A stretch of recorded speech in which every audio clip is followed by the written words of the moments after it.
Gente, boa noite, Instagram. Eu vou deixar fixado aqui o endereço da minha live lá no YouTube. Por quê? Porque eu preparei alguns slides. Nesses slides eu vou resolver alguns problemas, porque o tema da live é como imagens e diagramas podem ajudar seu filho a resolver problemas de matemática, tá? É claro que nem toda criança ela resolve um problema matemático com diagramas, mas o ideal, inclusive, o que o método de Singapura nos diz, né? Ele nos diz na sua didática, na sua pedagogia, é que devemos usar. Deixa eu só consertar aqui esse celular. Boa noite, Eliene. Seja bem-vinda. Então, e aqui, deixa eu só me ver aqui, gente, como é que eu tô saindo nessa câmera aqui do YouTube a direção, tá? Pronto. Então, olha só. Como é que a gente vai falar sobre isso? A gente vai falar da seguinte maneira. A gente vai começar falando de eu estudei um artigo. Nesse artigo, claro que quando eu estudo um artigo, gente, eu sempre dou uma filtrada. Por quê? Porque um artigo, quando ele é escrito principalmente dentro das universidades brasileiras, ele tem muita coisa que eu não concordo, né? Vamos dizer assim, que eu não vou entrar em detalhes aqui. Mas, enfim, primeiro a gente vai pensar em como resolver o problema. O que é resolver um problema, né? Resolver um problema é a gente entender o que foi proposto e, a partir dali, apresentar respostas que podem solucionar aquele problema. Essas respostas que a criança vai apresentar, elas vão ter que ter um raciocínio lógico. Dentro da matemática, eu posso dizer assim, ela vai ter que ter procedimentos, né? Procedimentos esses adequados. Precisa ser sempre o procedimento que o professor está explicando? Nem sempre. Porque nem sempre a criança, ela prefere resolver um problema do jeito que o professor explicou, tá? Vou dar um exemplo aqui. Há um tempo atrás, acho que antes do mês de julho, não, foi depois. Minhas alunas do 7º ano, que eu dou aula particular, elas iam fazer uma prova de equações, certo? Só que tinham problemas. Nesses problemas, quando o professor apresenta o conteúdo, quando o professor apresenta esses problemas, ele vai ter um valor ali desconhecido. Esse valor desconhecido ele chama de uma letra, e essa letra, ela vai ser ali o seu X, né? Vamos dizer assim, o seu X, a sua interrogação. Mas eu falei com elas o seguinte: eu vou resolver esse problema para vocês de duas maneiras. Como o professor delas, graças a Deus, né? Nem todos são assim, mas como o professor delas não se importa, ele inclusive ele torna válido, ele considera as respostas dos alunos. Então, elas preferiram resolver de acordo com o que eu expliquei do método de Singapura, certo? Que eu fiz através do modelo de barras. Depois eu vou mostrar uma situação aqui para vocês vão entender. Então, assim, para se chegar à resolução de um problema, existem vários caminhos, certo? E esses caminhos levam a apenas um resultado. Quando se trata de um problema matemático, a gente sabe que o resultado ele vai ser o mesmo. Porém, um aluno pode chegar a esse resultado através de um modelo diferente, certo? E existem inúmeras estratégias. Nós vamos falar hoje de 3 ou 4 estratégias para resolver um problema. E aí, na sua casa, o seu filho, por exemplo, ele pode usar qualquer uma dessas, certo? Vamos lá. Então, assim, quando a gente observa que o indivíduo, ele está diante de um problema, ele é estimulado a resolver esse problema, ele vai ter ali dentro dele um desejo de resolver, certo? Às vezes, você como mãe, né, você tá ali acompanhando seu filho, ensinando ele na tarefa de casa, ou você, professor, tá na sala de aula explicando um conteúdo e você vai passar um problema de acordo com aquele conteúdo, para que o aluno, para você ver se o aluno entendeu o conteúdo. Aqui eu quero chamar a atenção de duas coisas. Nem sempre o aluno vai achar melhor resolver o problema do jeito que você explicou, ainda que você esteja dando um problema específico, de um conteúdo específico. E eu aqui, isso aqui é o meu pensar, eu não acho que eu tenho que obrigá-lo, tá, a fazer isso. Por quê? Porque o aluno, você precisa estimular essa criatividade dele. E a matemática, eu não posso chegar para o meu aluno e falar para ele assim, você tem que resolver esse problema por esse assunto. Eu posso mostrar a ele o caminho de resolver de acordo com aquele conteúdo que eu estou falando. Mas eu não acho correto você obrigar. Existem situações que a gente vai precisar trabalhar, né, para ele entender quando essa maturidade nele ainda não está totalmente formada. Mas você não validar a resposta de um aluno porque ele não fez do jeito que você quis, isso aí eu já acho demais, né? E muitos pais, muitas mães, né? Aqui eu vou falar das mães porque geralmente é quem acompanha mais essa parte de estudo dos filhos. Às vezes a gente quer obrigar a criança a fazer daquele jeito, né? Mas eu preciso, antes de querer que ele faça de um jeito, eu preciso compreender se o que ele respondeu, se teve um raciocínio lógico. A gente vai falar sobre isso daqui a pouco, tá? Então, assim, foi feita uma pesquisa, nesse artigo que eu vou falando para vocês, foi apresentado para as crianças alguns problemas e foi feita uma avaliação dos erros e dos acertos dessas crianças. Então, algumas crianças acertaram, uma boa parte acertou os problemas e outra parte não. Só que nessa pesquisa não era obrigado a usar tal assunto, eles poderiam resolver do jeito que viesse na cabeça deles, tá? Alguns alunos leram os problemas e resolveram lá de qualquer jeito, nem resolveram, só marcaram, essa maioria errou. E a outra parte dos alunos, uma outra parte que fez os problemas desenhando, todos acertaram o problema. Então aqui a gente já tem um ponto. O desenho, quando a criança desenha, porque assim, a gente tem que entender o seguinte, quando a criança lê um problema, quando ela desenha aquele problema, ela está representando o que o imaginário dela pensou. A história que entrou na cabecinha dela e o que ela entendeu daquilo que ela leu, certo? Então, se ela entendeu aquilo, a criança ela expressa através do desenho, se ela entendeu. E a partir daquilo ali que a gente olha, a gente já pode dizer assim, bom, ele entendeu, né? Então, a partir desse momento, a gente já pode pensar, a criança entendeu o problema. Porque pelo próprio desenho que ela faz, você vê se ela entendeu ou não, correto? Então, assim, eu falei da pesquisa, né? Essa pesquisa, ela fala assim, deixa eu só passar aqui, porque eu já falei um monte de coisa. Já tô lá na frente e meus slides estão lá atrás. Então, assim, como eu tava dizendo, né?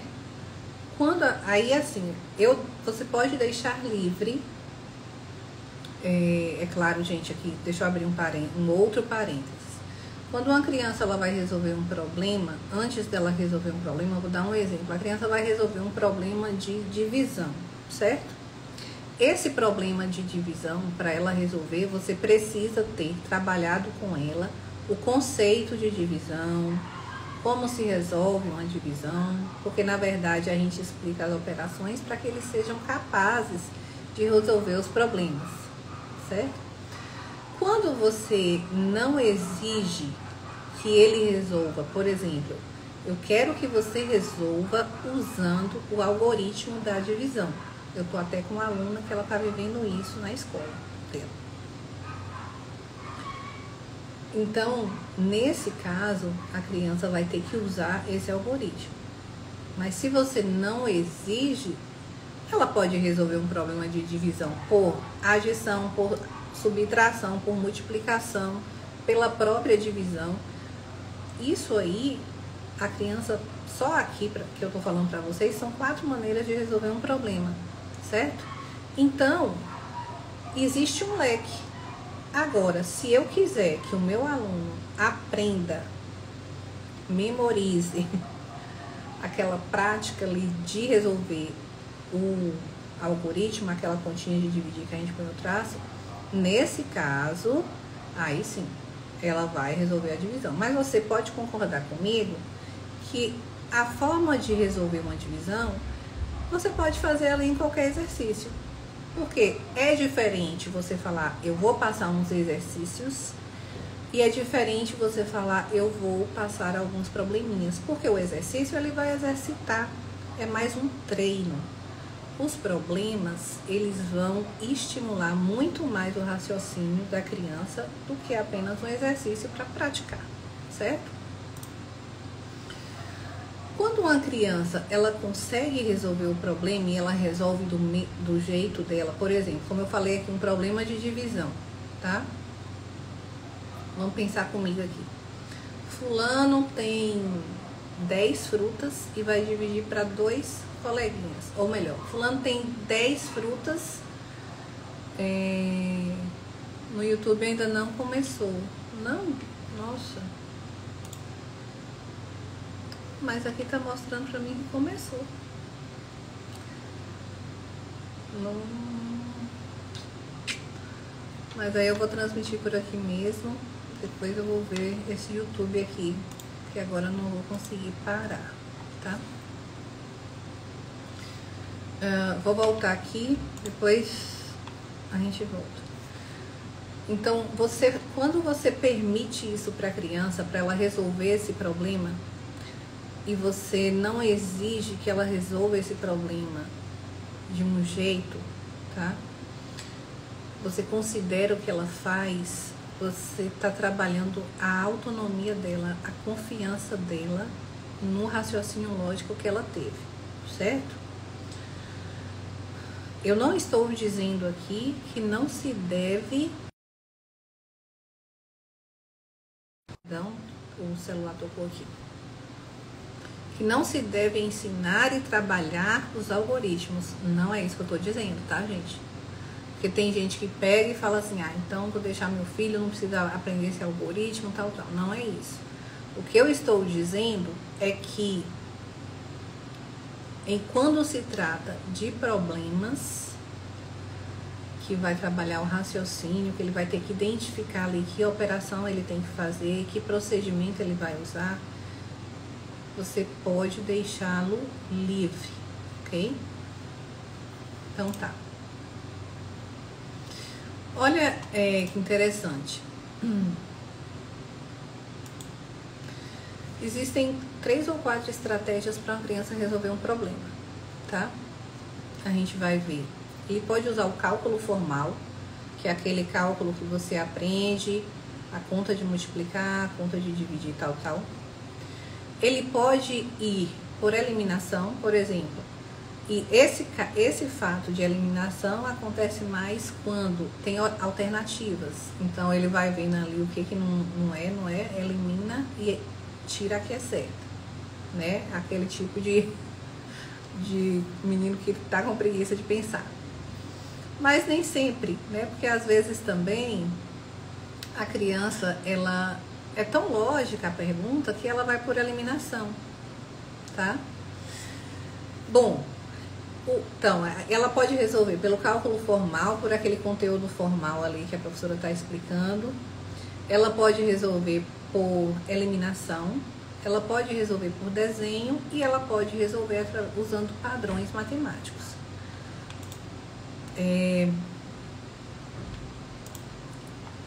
O cálculo formal, geralmente, é o que eles mais usam. Aqui eu estou voltando para o artigo que eu li. Então, o cálculo formal é a forma que a criança mais usa. Na verdade, eu acho que é a mais natural, porque geralmente, quando você ensina um aluno ao algoritmo da divisão, da multiplicação, é muito mais fácil do que ele fazer não sei quantos tracinhos para resolver essa conta. Concorda? Principalmente se forem números altos. Então, assim, nessa pesquisa se percebeu que a maioria usa o cálculo formal, certo? Porém, o cálculo formal a gente precisa pensar o seguinte: uma criança que nunca estudou divisão, vou dar um exemplo aqui para vocês, ela nunca estudou divisão. Eu falo assim, ó, mas ela estudou adição e subtração. E eu falo para ela assim,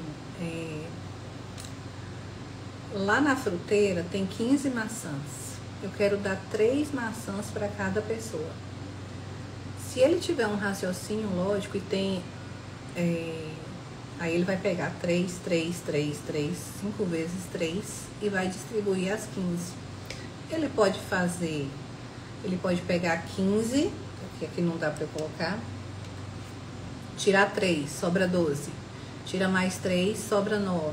Vou anotando aqui, ó. Tirou 3, ele tinha 15 maçãs. Aí ele vai resolver pela subtração. Ele ainda não estudou divisão. Ele tem 15, tira 3, sobra 12. Tira mais 3, sobra 9. Tira mais 3, sobra 6. Tira mais 3, sobra 3. Tira mais 3, não sobra nada. Aí ele fala, para 5 crianças. Ele usou a divisão? Não. Olhando automaticamente era um problema de divisão, mas ele resolveu pelo quê? Pela subtração. E se ele fizesse assim, dei 3 para o primeiro, mais 3 para o segundo, 6, mais 3 para o terceiro, 9, mais 3, 12, mais 3, 15, 5. Resolveu por soma, certo? Então, você vê que ele está resolvendo com o raciocínio lógico, usando a estratégia dele, ou ele está distribuindo, mas ele não está usando ali uma conta de dividir, certo? Como é que eu não vou considerar que essa criança raciocinou certo? Percebe? E isso se trata de resolução de problemas. Agora, o interessante, como o tema da nossa live é a questão do desenho na resolução de problemas, nessa pesquisa se percebe que quando o aluno desenha, ele tem mais chance de acertar, tá?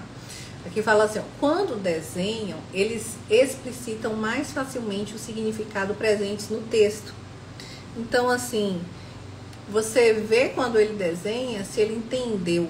Eu sempre falo assim, quando eu vou trabalhar com o método de barras de Singapura com os meus alunos, eu falo assim, principalmente eu vou mostrar um probleminha aqui pra vocês vão ver como pra criança ele é um pouco complicado. Às vezes o adulto não acha, mas é complicado. Vocês vão ver como o desenho ele vai ajudar a criança a ter essa percepção, tá? E essa, como é que eu posso dizer? Sabe quando o menino escuta uma história? Uma historinha, e aí depois ele desenha a história, você vê que ele entendeu a história, que ele gravou, que ele memorizou. É a mesma coisa num problema matemático. Então, gente, eu coloquei o link aí do YouTube, mas eu tô recebendo mensagem aqui que não começou, né? Então, assim, eu não sei o que tá acontecendo, mas de qualquer forma eu sei que tá gravando, vai ficar lá depois essa live, e lá eu vou, até coloquei aqui os slides com a mesa digitalizadora, que eu vou responder alguns problemas, mas eu vou mostrar aqui pra vocês, tá? Não preocupa não. Eu vou até agora mostrar uns probleminhas aqui pra vocês. Deixa eu ver aqui como é que eu vou fazer pra virar essa câmera. Certo. Então, eu tinha falado falei do método formal para resolver problemas, falei do desenho, vou falar agora dos padrões. E agora eu vou mostrar para vocês, inclusive eu tinha falado que eu ia resolver um problema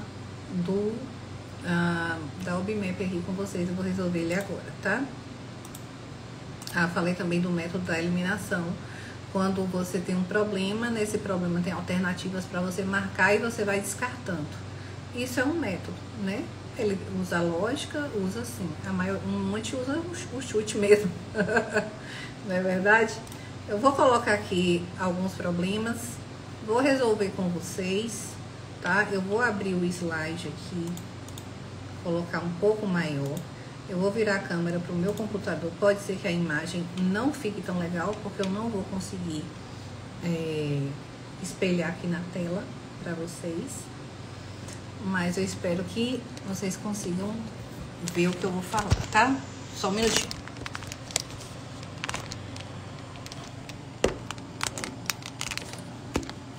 Vou virar aqui. A câmera não tá virando. Virar de novo.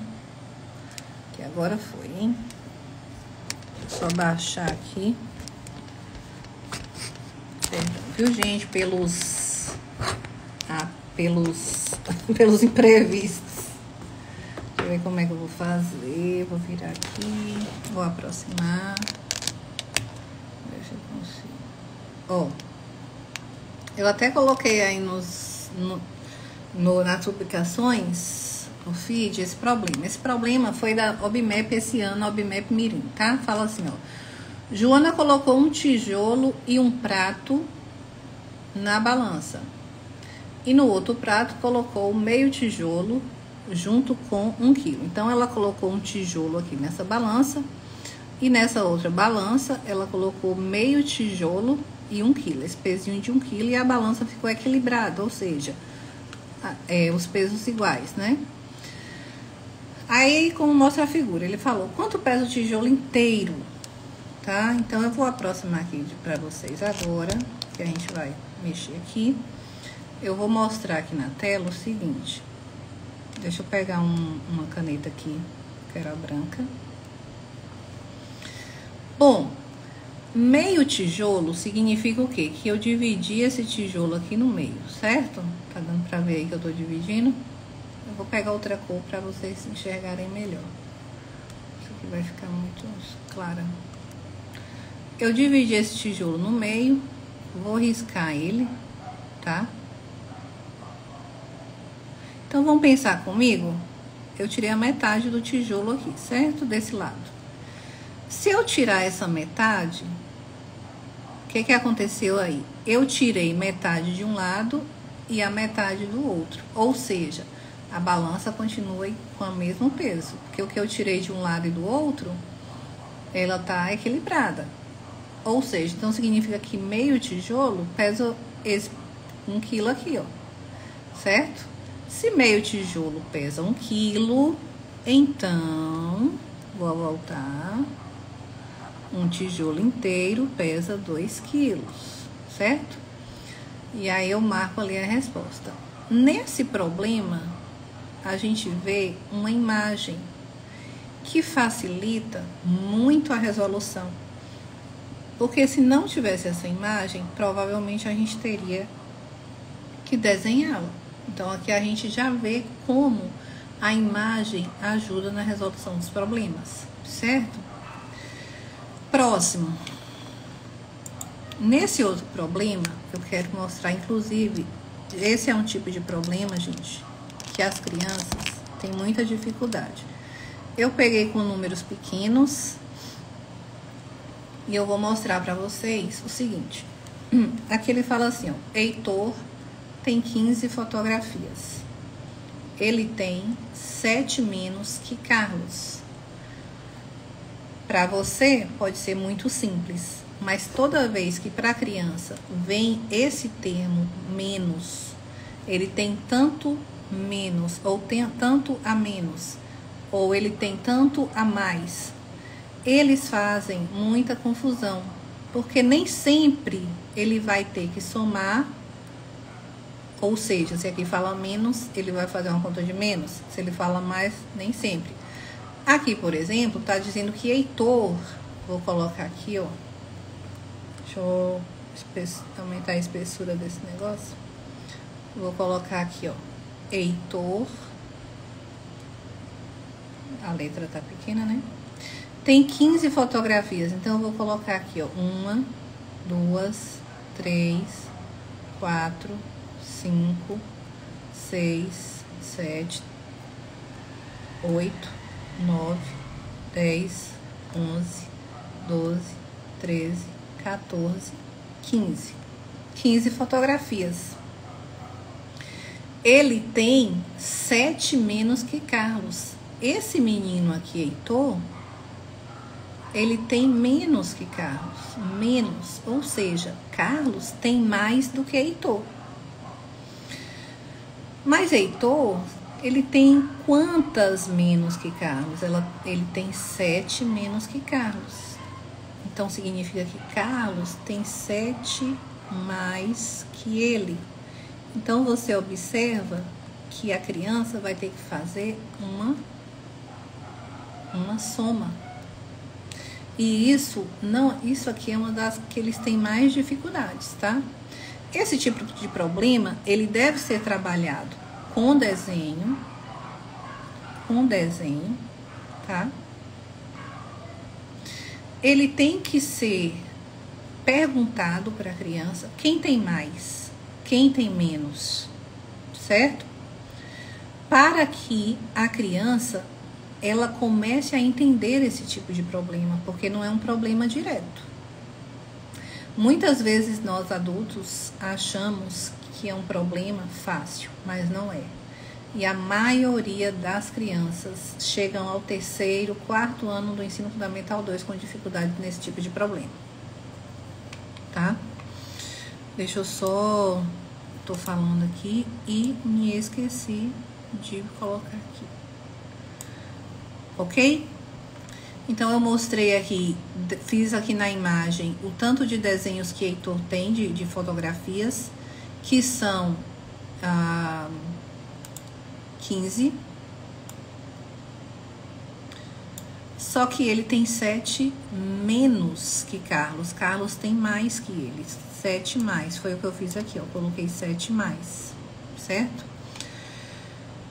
E aí, a gente faria o quê? Quantas fotografias tem Heitor? Na verdade, aqui o nome é Carlos. Quantas fotografias tem Carlos? Digitação aqui foi errada. Carlos, ele tem o que Heitor tem, só que ele tem 7 mais.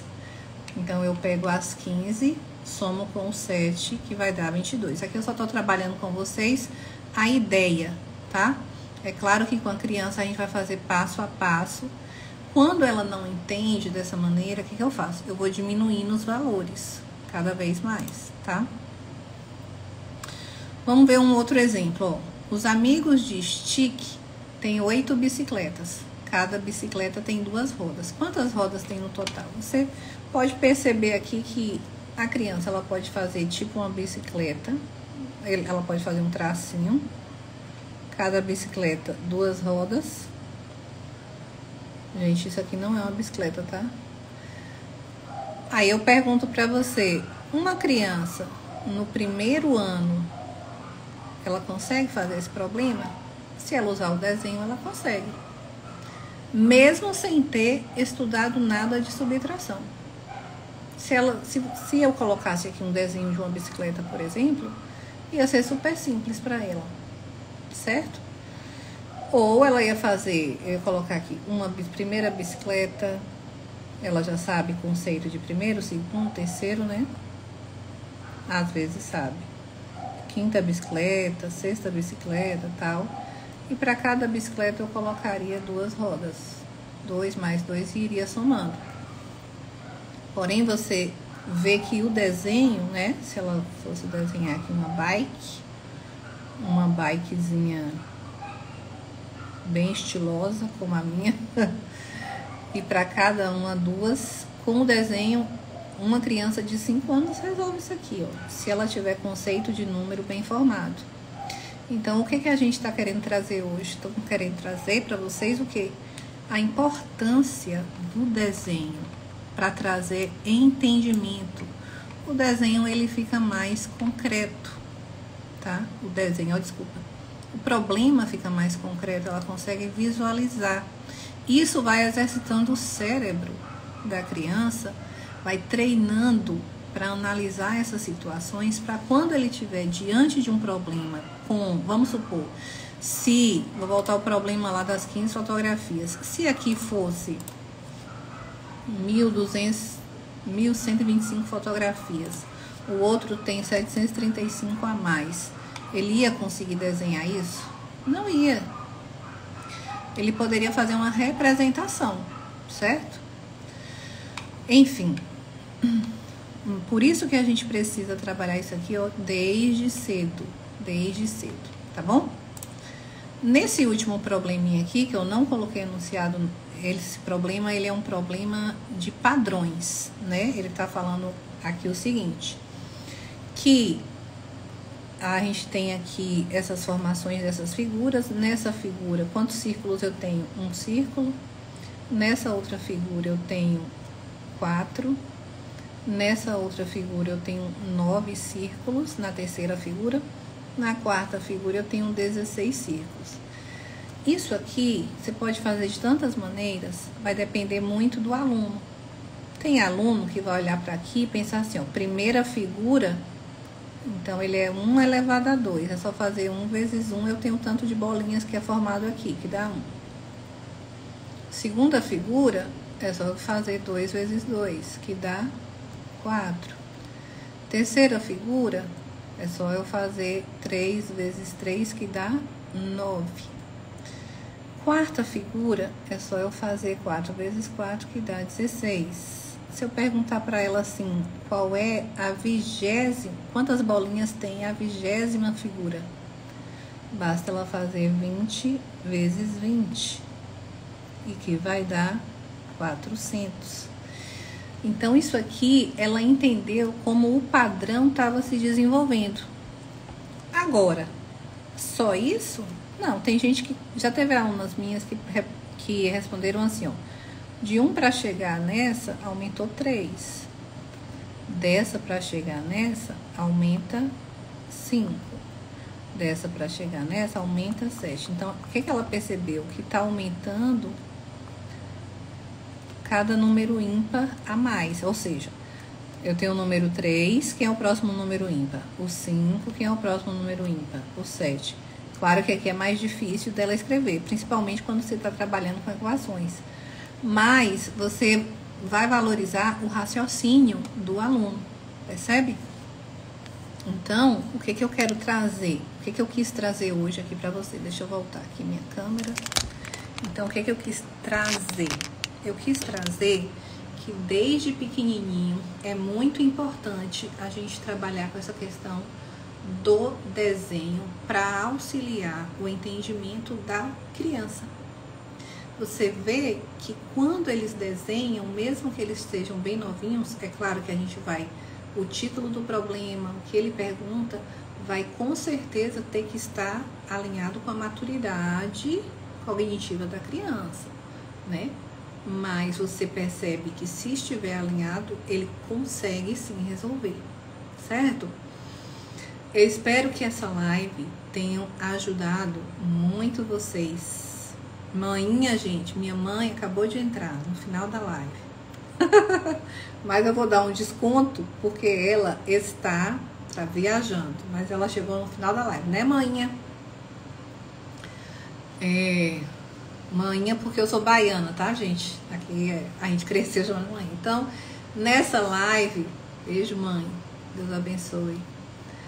Eu quis mostrar pra vocês que desde que a criança é pequenininha, gente, até quando vocês estão trabalhando lá com números pares, números ímpares, você pode sempre trazer a imagem para fortalecer o entendimento delas nos problemas.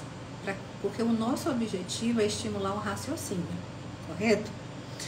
Então, obrigada pela presença de vocês. O vídeo vai ficar salvo. Se você souber de uma mãe que precisa, que está nessa dificuldade, que fala que o filho tem dificuldade em problemas, compartilha lá essa live com eles. Na segunda-feira, na terça-feira eu vou trazer uma live sobre manipulativos, tá bom? Quais manipulativos são os melhores, desde que vocês Desde quando começa? Porque tem muita coisa no mercado. Amém, mãe? Deus abençoe também. Hoje tem muita coisa, mas nem tudo você precisa comprar. Eu faço muita coisa. Agora tem aqueles manipulativos que eu acho assim essenciais, tá? E eu vou trazer para vocês na terça-feira, na próxima live. Beijo, boa noite. Obrigada pela presença.